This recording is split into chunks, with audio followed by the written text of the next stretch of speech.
ஆண்டவர் ஒரு பெரிய ஒரு மாற்றத்தை கர்த்தர் உண்டாக்கினார்.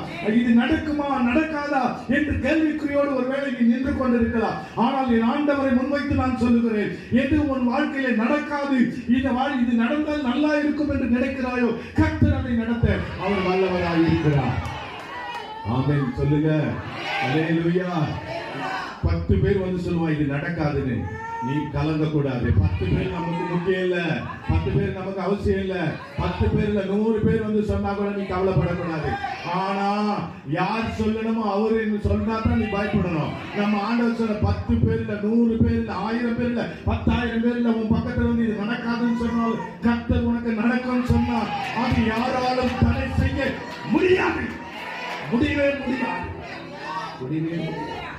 ஆண்டவர் அப்படிப்பட்ட வல்லமை உள்ள தேவன் என்பதை பவுல் அறிந்திருக்கிறார். பவுலுக்கு பின்பு நான் அறிந்திருக்கிறேன், எனக்கு பின்பு நீங்களும் அறிந்து கொள்ளுங்கள். இந்த தேவன் என்றென்றைக்கும் சதா காலம் நம்முடைய தேவன், மரணம் வரையில் நம்மை நடத்துவார் என்பதை நீங்கள் மறந்து